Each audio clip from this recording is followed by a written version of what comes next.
Is education killing creativity? Sir Ken Robinson.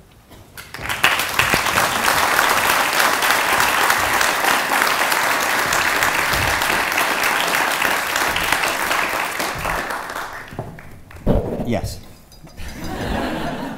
Any questions? I was born in 1950. Now, let me say immediately that I know you don't believe that.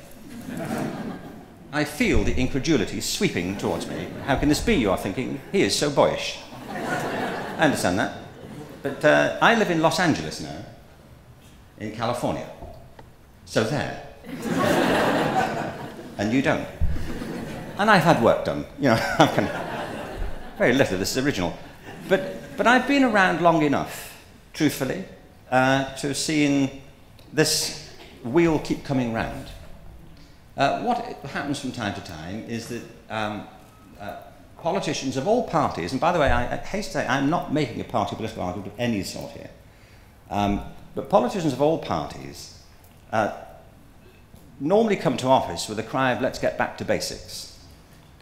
And it was true of the last administration, it's true of the administration before it, it's the battle cry of new secretaries of state, as if they uniquely in the whole of human history have seen through the nonsense and are going to set forward a clear path into the future. The problem is that often as not, politicians, when they say, let's get back to basics, don't mean that. What they mean is a group of subjects that they took when they were at school. And typically, in our current system in Britain, in England, I should say, we're being pressed back to this hierarchy of subjects which has characterized education pretty much from the beginning of public education. Imagination is the most remarkable human quality. It's the ability to bring to mind things that aren't present to our senses, the ability to step outside the present moment and to conjure up mental conceptions. With imagination, you can visit the past. You have a past to visit. You can visit the worldview of other people. It's the seat of empathy, of how we connect with other people's frames of mind and their feelings. And you can anticipate the future. I don't believe that you can predict the future, not in the world of human affairs. You can in the inanimate world. I mean, I think we know when the next eclipse of the moon is going to be and when Halley's Comet's coming back, but so far as human culture is concerned, it's almost impossible to predict. It's too complicated. There are too many cross currents and vortices to be able to see it properly. Creativity is the child of imagination. It's the reason that we're sitting in a building wearing clothes and I've got a microphone and we can build these things. I mean, some animals are capable of using tools and making things, but no animal on Earth, apart from human beings, is capable of doing that so far as we know. Or they haven't anyway, not yet. And it's not because they're categorically different in every respect. In most respects, we're like the rest of life on Earth. Life is short and fragile and interdependent. And we depend on the natural world, the natural environment. And too many of us have assumed that we can live without the beneficence of the natural environment, and we're finding out about that right now. My brother John's here today, and he's, my other brother Neil, have got a fantastic website called The Peaceful Planet, which I recommend you take a look at, because it's about ecology and about the interdependence of things. But human beings are unique in this respect, that we can step outside the present and we can literally create the world that we want to live in, which is what culture is, essentially. We create culture. And other species may be evolving at the same rate as biologically. I think they are. I mean, we're still evolving, aren't we? I speak personally. But, you know, I assume this isn't as good as it gets. You know, I can't imagine we're nature's last word, can you? It's a bit of a dismal ambition if this is all that nature came up with, frankly. But culturally, we're in a different place. You know, if you have a dog, they're not evolving much culturally, are they? Are they? You don't have to keep checking in with dogs, do you? To see what the latest thing is. You know, like, what's new with you people? Not much, you know, we're kind of still doing the thing, you know, we're still doing that tree thing. But with human beings, there's always something new. We're always on to the next thing. And it's because we have this power to conceive of alternatives and to bring them into being. The power of creativity. I define it more specifically. It's the ability to bring to mind things that aren't present. the senses, that's what I mean by imagination. Creativity is the application of imagination. I define it as the process of having original ideas that have value. And the truth is, you can't be creative unless you do something. You wouldn't describe anybody as creative who never did anything. You could be imaginative all day long, but if you didn't do anything, there would be no evidence that you were a creative person. You know, you wouldn't say somebody they're tremendously creative, or what have they done? Nothing. It's a positive and active process to be creative. And I believe that we all have immense natural capacities for creativity, but we often don't develop the abilities that are required for creativity to become an active part of our lives, a central part. And if we know anything about human beings, it's that human ability is tremendously diverse. We are organic creatures, and human beings are like every other form of organic life on Earth. There is a massive range of biodiversity here. And the problem, I think, is that our education systems are not based on the celebration of diversity, but on the promotion of conformity, and increasingly of standardisation. So in schools, for example, and particularly this is the problem with something like the English Baccalaureate, I believe, a certain set of standards, of abilities, are promoted above all others. And so people who aren't good at the things that they are required to be good at may conclude they're not good at anything as a consequence. I know lots of people who go through schools who are brilliant at maths and others who aren't good at maths and conclude they're just not very smart because they're not good at the thing they're meant to be good at, rather than the schools encourage them to find the things they may also be good at.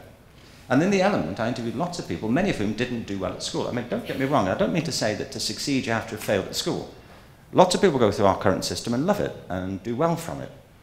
I was doing a radio interview the other day, and one of the things I have to say that I found disappointing was when the Secretary of State pointed out that of the 600,000 children in school who start school, 80,000 of them each year are on school meals, you know, free school meals, so they're coming from relatively low-income backgrounds for no fault of theirs or anybody else's, very probably.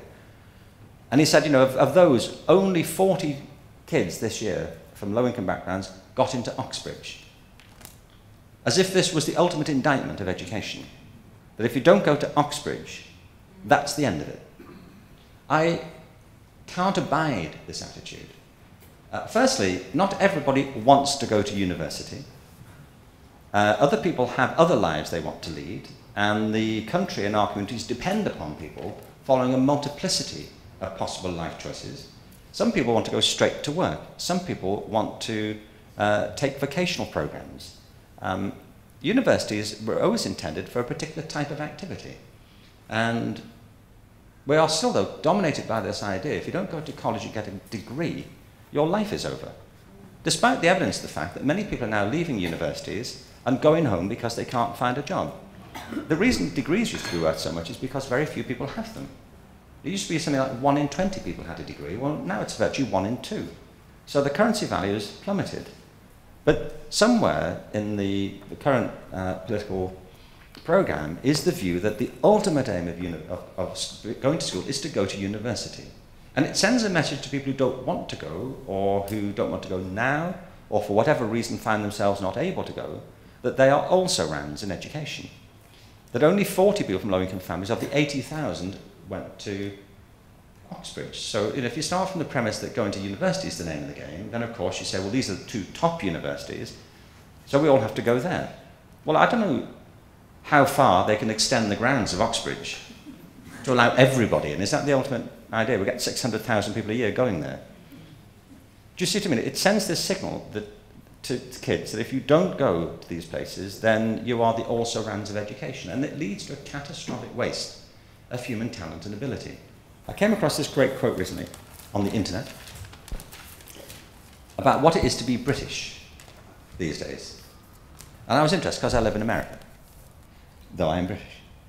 And it said this, that being British these days means driving home in a German car, stopping to collect some Irish beer or Danish lager, picking up an Indian curry or a Greek kebab, and spending the evening sitting on Swedish furniture, watching American programs on a Japanese TV.